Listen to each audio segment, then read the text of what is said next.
The BBC has completely lost the plot in its desperation to protect the UK government and the rogue regime of the settler colony called Israel in their complicity in the Gaza Holocaust.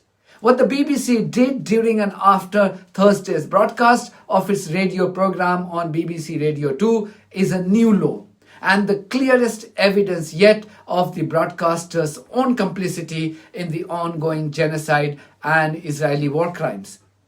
I will conclusively establish the BBC's complicity in this video in the wake of what this publicly funded broadcaster did during and after its Radio 2 broadcast.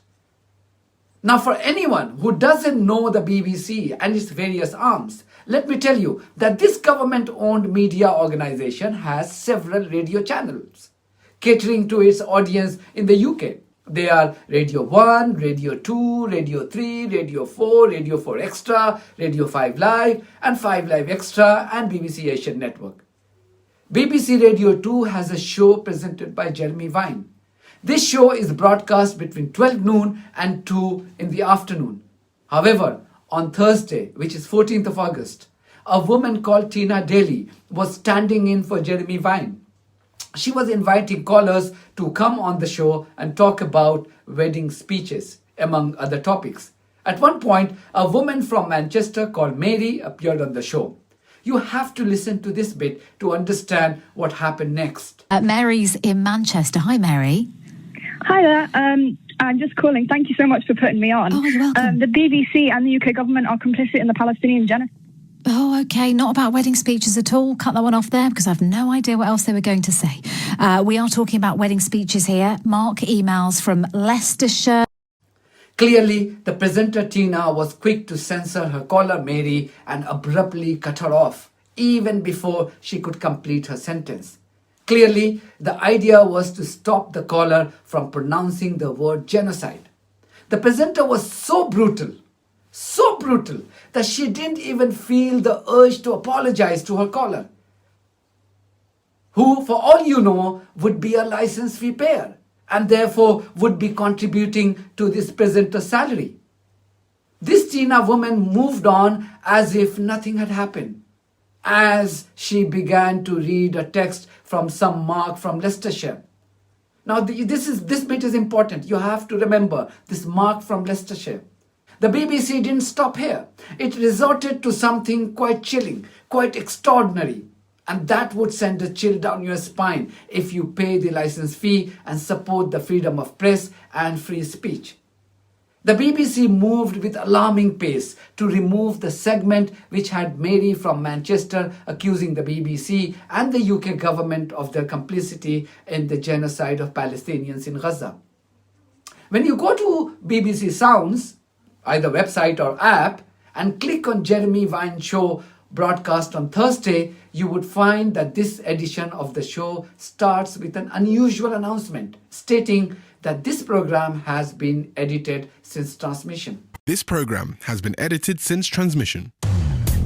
As you move forward and reach the bit, I think the 52nd minute into the show, where the caller Mary from Manchester had appeared to accuse the BBC and the UK government of Gaza complicity, you would see that the BBC has now removed the entire segment featuring Mary. Now the episode shows presenter Tina moving from caller Clive to reading the text from Mark from Leicestershire. You never get a second chance at the wedding. It's most important to get it right. Yeah. It is. Clive, thank you. I'm sure many people wish they had a Clive in their life. We are talking about wedding speeches here. Mark emails from Leicestershire. Anyone who has worked in the BBC at a senior level would tell you that removing a portion of a program after its broadcast is a rarity in the BBC. BBC editorial guidelines have a separate chapter titled Guidance Removal of BBC Online Content, which discusses in detail the circumstances under which a portion of the broadcast content could be removed.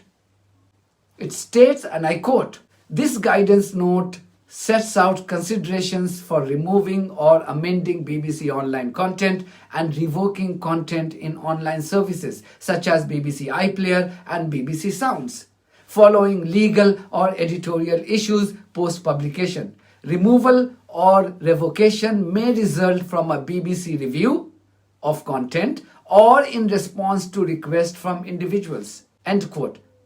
So my question is this: what prompted the BBC to carry out a review in this case?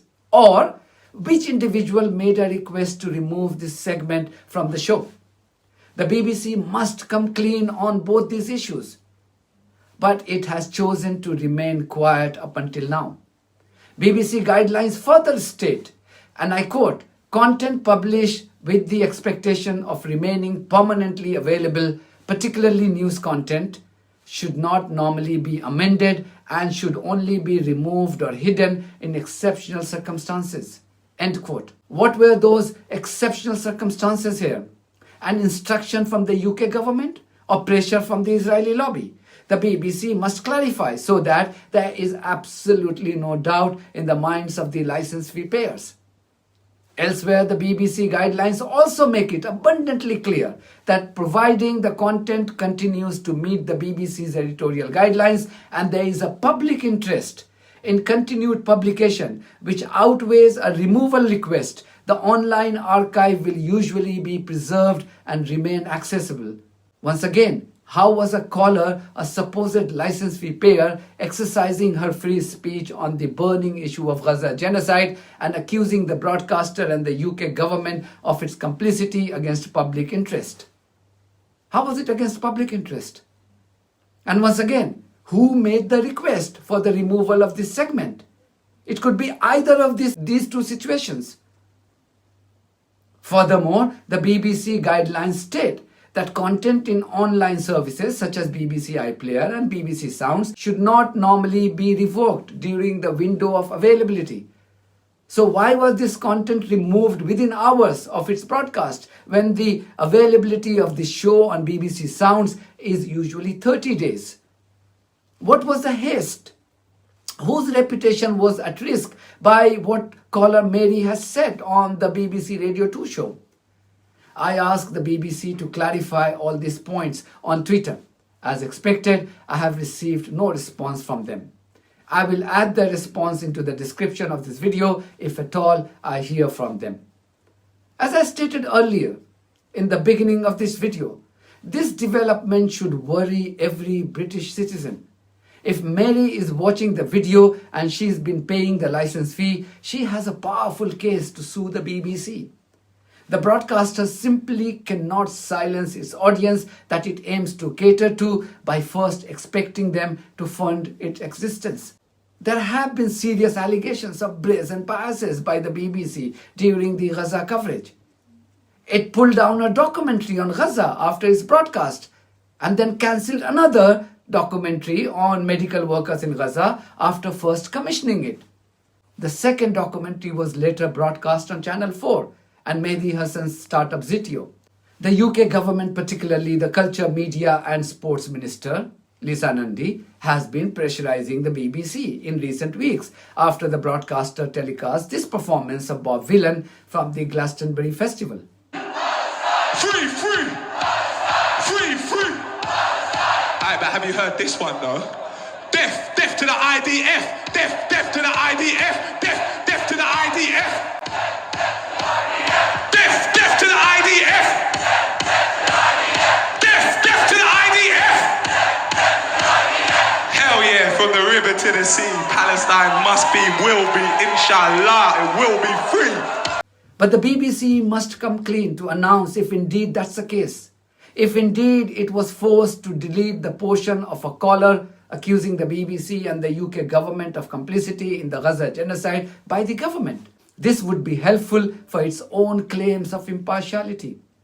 A silence by the BBC would give credence to growing public perception that it is no longer a trustworthy media organization.